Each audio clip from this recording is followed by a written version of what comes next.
오늘 본문의 말씀 가지고 믿음 안에 있는가 확증하라는 제목으로 이 말씀을 함께 나누겠습니다. 오늘 본문의 말씀은 사도 바울이 교회에 전하는 말씀 가운데 가장 강력하게 비판하는 말씀이 있고, 또 모든 교회들이 이제 사도 바울의 기도처럼 이렇게 마지막으로 축도하는 내용을 그대로 우리가 배워서 성삼위 하나님의 이름으로 축복하는 것들을 계속하고 있는 그런 전통을 세운 말씀이 함께 있습니다. 우리가 왜 이렇게 목사들이 축도하느냐? 13장 13절의 말씀대로 주 예수 그리스도의 은혜와 하나님 아버지의 사랑과 성령의 교통하심이 너희 무리에게 있을지어다, 이렇게 축복을 선포하는 것으로 마치거든요. 그래서 삼위일체적으로 가장 완벽한 축복의 기도다. 그래서 이것들을 안수받은 목사님들 다 이렇게 기도하지 않습니까? 물론 어떤 목사님들은 또 특별하게 하신다고 아론의 축복의 기도를 또 가지고 선포하시는 목사님도 계시는 분이 있긴 하지만, 그러나 교회가 이것을 전통으로 배우고 또 받아들였다는 것에서 고린도 교회는 굉장히 또 특별한 부분이 있는데요. 그런데 이렇게 축복을 받을 만한 자격이 있는 교회에 굉장히 강력한 도전적인 말씀을 줬다는 것입니다. 예수 그리스도께서 너희 안에 계신 줄을 너희가 스스로 알지 못하느냐? 그렇지 않으면 너희는 어떤 사람이라고요? 버림받은 자니라. 남이 알려줘서 아는 게 아니고 스스로 내 안에서 하나님과 함께 하시고 예수님이 나와 동행하신다라고 하는 것을 내가 알 수가 없으면 내가 하나님 안에 있겠지라고 하는 추상적인 이야기는 아무런 효력이 없다는 것입니다. 그러니까 얼마나 이것이 두렵고 떨리는 이런 말씀인가를 우리가 생각하게 된다는 거죠. 왜 이렇게 무섭게 이야기하느냐? 내가 대면할 때 너희들을 넘어뜨리려는 도구로 사용되어지고 싶지 않기 때문이고, 내가 너희들을 대면할 때는 예수님께서 당신들을 세우려고 한 그 권을 내가 사용하려고 하기 때문이다. 지금 이렇게 도전적인 말씀을 듣고 자신을 돌아보면서 두렵고 떨림으로 자신을 살필 때, 그때 변화가 있고 또 성장이 있으므로 우리가 서로 대면할 때는 아무런 불편함이 없을 것이지만은, 그런 삶의 자세를 깨닫지 못한 채 온갖 혼란과 무질서와 더러움으로 그렇게 삶을 채우다 보면 반드시 책망을 받을 수밖에 없는 그런 만남이 될 수 있는 상황이기 때문에 이것들을 통해서 경성하라고 이렇게 말씀을 하시는 것이죠. 그렇지만 그냥 단순히 위협으로 모든 게 끝나는 것이 아니라 실제적으로 내가 구원을 받았는지, 내가 예수님과 함께 있는지를 모른 채 머물러 있다라고 하는 것은, 스스로를 확정할 수 없는 상태에 머물러 있다라고 하는 것은 아니라는 거예요. 믿음은 불분명하고 불명확하게 그저 두루뭉술이 있는 것이 결단코 아니라는 것입니다. 믿음은 언제든지 하나님이 우리와 함께 하시느냐를 확인하는 과정의 연습 가운데 있다는 것입니다. 여러분, 이스라엘 사람들이 이제 가나안 땅에 딱 들어섰습니다. 가나안 땅에 첫 발을 들여서 들이고 난 다음에 그 다음날 일어난 첫 번째 사건이 뭡니까? 더 이상 만나가 없어요. 광야 시절에는 힘들고 어렵고 아무런 유익이 없고 고통스러운 시간들이 있었지만, 날마다 하나님이 우리와 함께 하신다라고 하는 것을 가르쳐주는 광야의 만나가 탁 차려져 있었습니다. 아침에 일어나면 하나님이 차리신 식탁이 펼쳐져 있는 거예요. 그러니까 내가 굳이 하나님 안에 있는지 아닌지를 굳이 설명할 필요가 없는 것입니다. 비록 삶은 고달팠지만 그러나 내 삶에는 하나님이 함께 하신다는 것을 분명히 우리가 확증할 수 있었습니다. 그런데 이 광야의 생활을 마치고 언약하신 가나안 땅으로 딱 들어가니까요, 하나님이 아직 농사도 짓기 전에, 아직 첫 열매를 수확하기도 전에 만나를 딱 끊으셨어요. 이렇게 야박하시게 하실 필요가 있나? 좀 상황 봐가면서, 우리가 좀 이렇게 정착하는 순간 봐가면서 적절하게 조금씩 끊으셔가지고 우리의 삶을 좀 만족하게 할 만한 그런 방식으로 우리를 다루시지, 어떻게 이렇게 야박하게 뚝 끊어버리시는가? 예. 광야는 훈련의 장이었고 고난의 장이었지만 하나님의 뜻하신 의미가 있는 것을 명확하게 스스로 증명해낼 수밖에 없는 절박한 순간들이었기 때문에 하나님의 공급하시는 힘으로 살아가도록 하나님이 격려하셨습니다. 근데 가나안은 내가 하나님께 있음을 내 스스로가 적극적으로 증명해야만 버텨낼 수 있는 땅이에요. 그 땅에 원래 거했던 사람들로 인해서 땅이 더럽혀지고 영적으로 완전히 어둠 가운데 있는 땅이기 때문에 그 땅으로 들어가는 순간부터는 깨어 경성하고 이 영적 싸움 가운데서 조금도 내가 뒤로 물러서거나 도망가서는 안 되겠다라고 하는 명확한 증거를 날마다의 삶에서 드러내는 그런 결단이 있을 때 그때 하나님이 우리와 함께 하신다고 하는 증거를 우리를 통해서 드러내시는 역사가 있다는 것을 성경이 가르쳐주고 있거든요.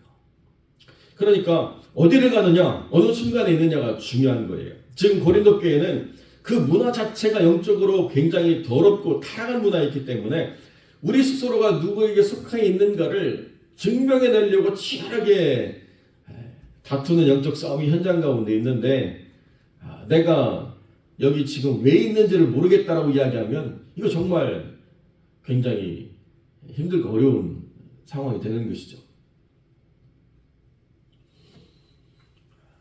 많은 사람들이 그냥 하나님은 사랑이시니까 다 품어주시겠지, 그냥 나는 잘 모르겠지만 어떻게든지 엉겹결에 천국 가겠지라고 말하는 것은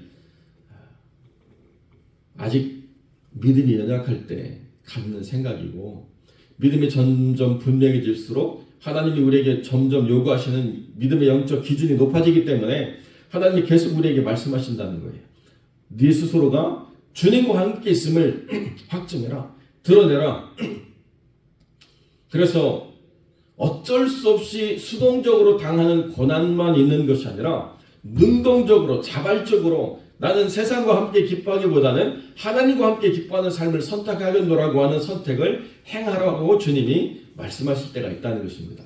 그때 내가 이 선택을 함으로써 내 안에 계시는 하나님이 더 분명해지는구나라고 하는 것을 드러낼 수 있다는 거죠.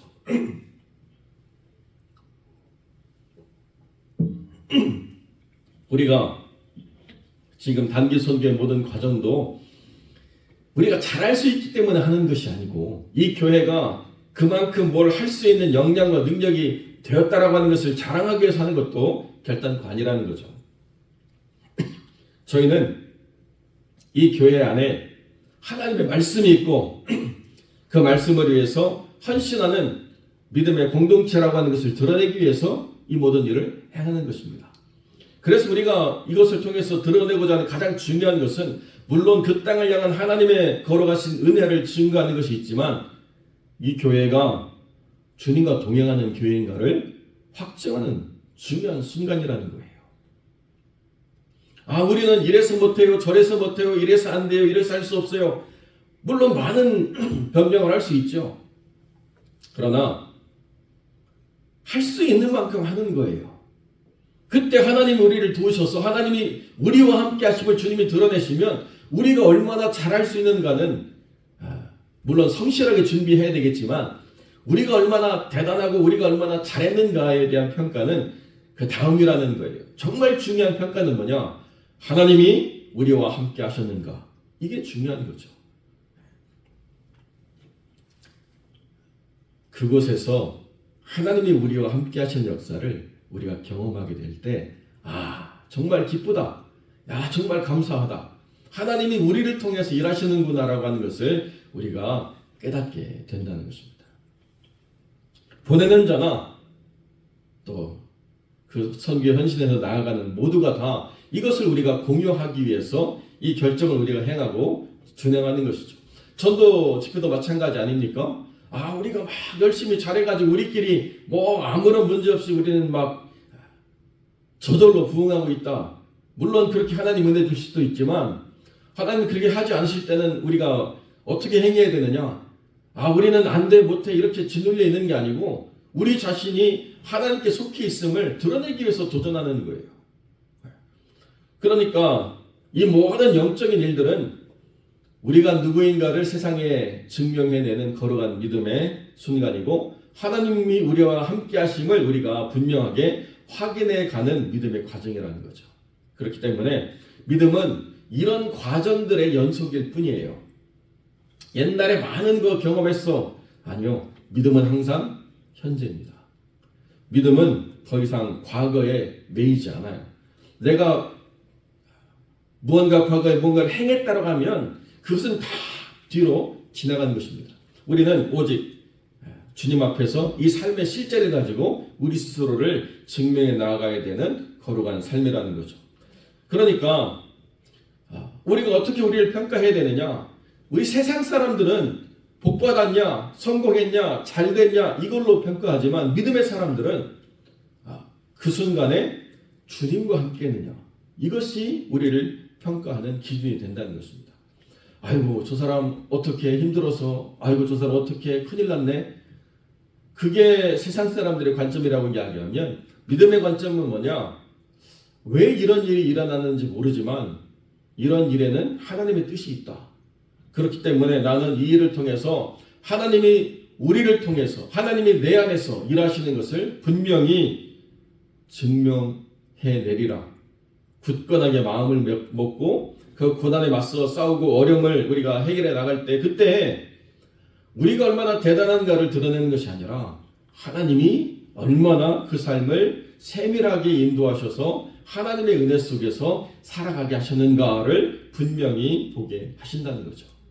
이것이 우리 자신을 스스로가 시험해보고 확증해 나가는 과정이라고 분명히 성경은 말합니다. 그러니까 믿음 안에는 반드시 점검이 필요한 거예요.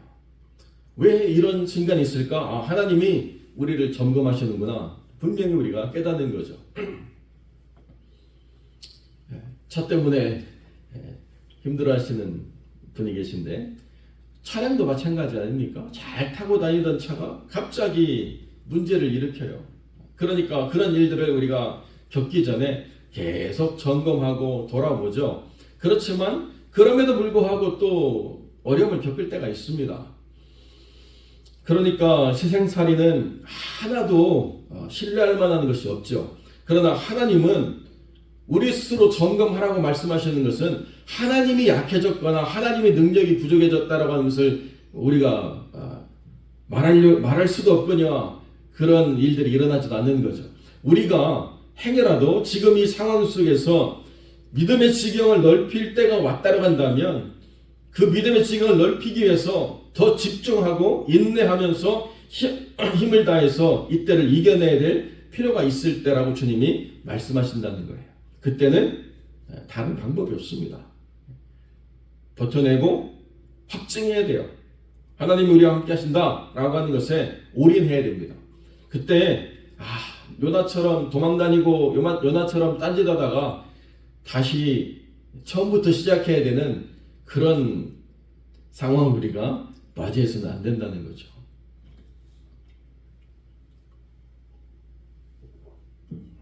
하나님은요 단계를 뛰어넘어서 가지 않게 하십니다.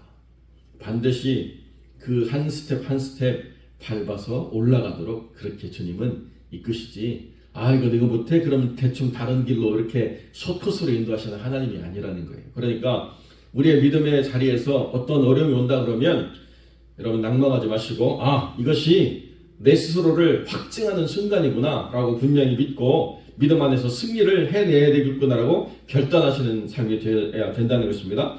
그리고 중요한 건 뭐냐? 옳고 그름을 사람들 앞에서 변명할 필요가 없어요. 우리는 우리 마음 같아서는 이 상황을 막 변명하고 싶고 설득하고 싶고 이야기해주고 싶고 그래서 사람들 속에서 우리가 아무런 문제가 없다고 말하고 싶고 모든 그런 순간들이 있습니다. 그런데 사도 바울이 뭐라고 말하느냐? 우리가 버림받은 자처럼 보여줘도 괜찮다는 거예요. 우리는 무엇 때문에 이 일을 행하느냐? 하나님이 원하시는 것, 진리를 위해서 우리는 이것을 할 뿐이다. 당신들과 옳고 그름을 우리가 변명하거나 논쟁하려고 하는 게 아니라 우리는 진리를 따라서 행할 뿐이고 사람들 앞에서 변명하거나 사람들 앞에서 이유를 말하거나 하려고 하는 것이 결단관이다. 이것이 우리가 가져가야 될 또 믿음의 자세예요. 여러분, 어려움이라고 하는 게 상황만 있는 게 아니고 관계 속에서 오거든요. 어려움은 관계 속에서 오는 것이 더 크고 힘듭니다. 어떤 목사님이 책을 쓰셨는데요.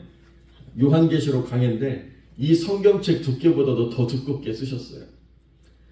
무슨 말씀을 이렇게 쓸 일이 많은가 제가 봤더니 서문에 본인이 왜 이렇게 말씀에 집중하게 되는가를 쓰시는데요.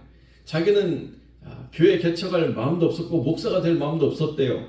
대학교 교수로 편안하게 잘 있었는데 갑자기 하나님이 마음에 불을 주셔가지고 나이 40 넘어서 늦깎이로 목사가 됐답니다.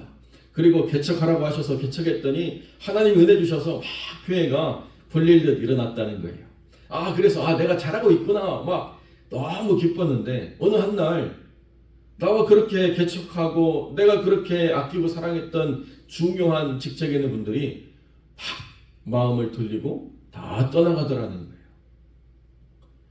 와, 얼마나 충격이고 얼마나 정신적으로 위축이 되고 얼마나 큰 타격을 입었는지 너무 힘들었다는 것입니다. 그때 물론 잘잘못을 따질 수 있는 어떤 이야기들이 많이 있겠죠. 누가 옳으니 누가 그르니 뭘 오해했느니 뭐가 잘못됐느니 그러고 싶었지만은 이 목사님이 내 자신을 돌아보고 내가 혹여라도 부정한 것이 따라간다면 더 말씀에서 잘 준비된 하나님의 종이 되어야 되겠다라고 생각하고 그냥 말씀 앞에서 묵상하고 말씀을 붙잡았다는 거예요. 그 결과라는 것입니다. 이 두꺼운 요한계시록에 대한 강해가. 그리고 다시 교회는 회복이 돼서 또 모든 사역을 잘 이루게 되었다라고 이렇게 말씀하시더라고요. 사람 앞에 변명하고 사람 앞에서 무언가를 말하고 싶고 사람과의 관계 속에서 풀어가고 싶은 어떤 부분도 있더라도 여러분 그때 우리가 우리 마음을 붙잡아야 돼요. 사람은 오해할 수 있습니다. 사람은 아무리 아니란 걸 알아도 그 마음으로 받아주기를 원하지 않을 때도 있습니다. 그러니까 중요한 건 어디 있느냐? 하나님 앞에 서야 된다는 거예요. 하나님이 우리를 이끄시는 것, 여기서 주님만 바라보라고 하신다. 그때 사람 때문에 힘들고 어려울 그때도 우리는 하나님께 나아가는 길이 막혀서는 안 된다는 거죠. 그때는 더 간절하게 하나님께 나아가서 하나님이 우리와 함께 하심을 우리가 확인하는 과정이 있어야 됩니다. 그래야 우리가 이 사역에서 지치지 않고 망가지지 않고 사역할 수 있습니다. 그렇지 않으면요, 사역 잘 하시다가 사람 때문에 상처 입고 힘들어가지고 그냥 더 이상 사역을 하지 않겠다라고 결정하는 그런 일들을 우리가 행하게 될 수밖에 없다는 거죠. 우리는 진리를 거슬러 아무것도 할 수 없고 오직 진리를 위할 뿐이다. 이거 하나가 중심에 서야 된다는 거예요. 사람 때문에 또 환경 때문에 내가 잘하는 것 때문에 내가 좋아하는 것이기 때문에 뭐 어쩔 수 없이 나에게 맡겨진 것이기 때문에 많은 이유들이 있지만 우리는 진리를 거슬러 아무것도 할 수 없고 오직 진리를 위한다 라고 하는 이 바울의 사역의 자세를 분명히 우리가 깨닫고 그렇게 말씀 안에서 붙잡힌 바 되어서 오직 진리이시는 말씀과 동행하고 그 말씀이 붙잡혀서 뜻하는 대로 우리가 섬기고 살아가는 그런 믿음의 삶을 사시는 복된 영혼들이 되시기를 주님의 이름으로 간절히 축원드립니다.